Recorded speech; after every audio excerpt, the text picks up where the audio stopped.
Hari Agri Komoditi 2023 buat julung kali dilancar Kementerian Perdagangan dan Komoditi dan ia bertujuan mengiktiraf dan menghargai jasa mereka yang terlibat dalam membangunkan sektor berkenaan di semua peringkat.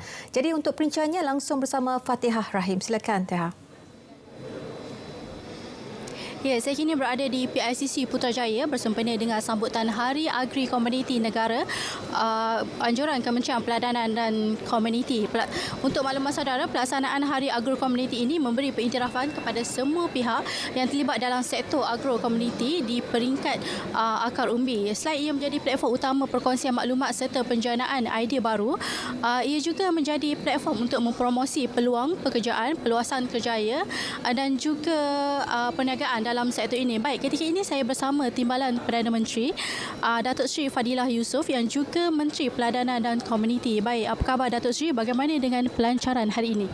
Alhamdulillah, buat julung kalinya Kementerian Perdagangan dan Komoditi mengadakan Hari Agri Komoditi Negara yang bertemakan kemampanan agri komoditi untuk negara kita lah.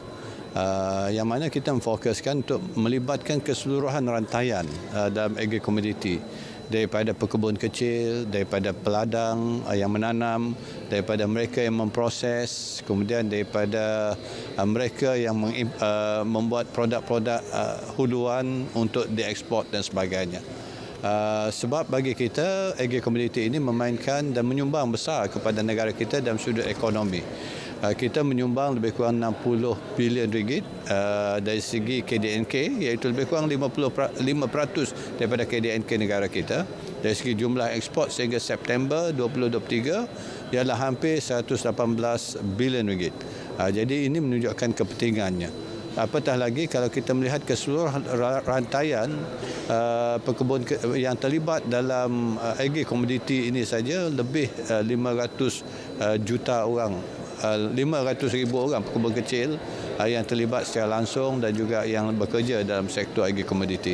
Jadi sebab itu kita melihat bahawa kita perlu mengadakan Hari Agri Komoditi bukan saja untuk memberi kesejaran tapi juga untuk melibatkan keseluruhan pemegang taruh kita. Di samping itu memberi kesedaran juga kepada belia-belia kita peluang dalam sektor pekerjaan dalam agri komoditi ini. Sebab itu semua agensi kita yang terlibat untuk menggerakkan agenda kepada peri pentingnya agri komoditi untuk negara kita. Baik, Datuk Seri, apakah sumber baharu yang dapat dibangunkan lagi dalam sektor agri komoditi ini? Salah satu area yang kita lihat ialah apa yang kita nak lancarkan nanti ialah biogesim.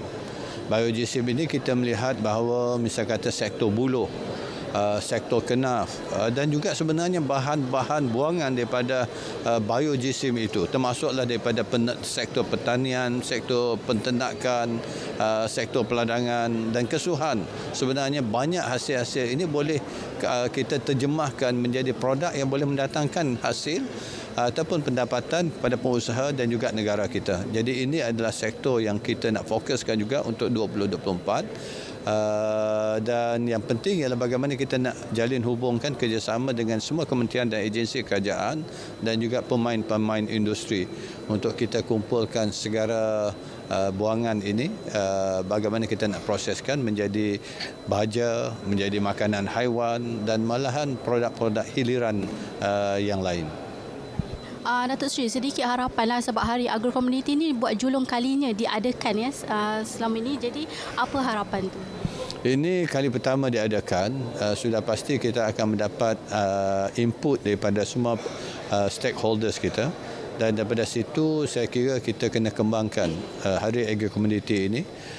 Misal kata dari segi hadiahnya, sebab bukan saja kita nak mengiktiraf untuk memberi galakan untuk mereka terlibat dan mengekalkan agri komoditi, tapi juga untuk mengamalkan perkara-perkara yang baik dalam sektor peladangan dan juga pekebun supaya mereka dapat menghasilkan produk-produk yang mampan dan untuk memastikan maka semua makin ramai yang akan kekal dan juga terlibat dalam sektor ini.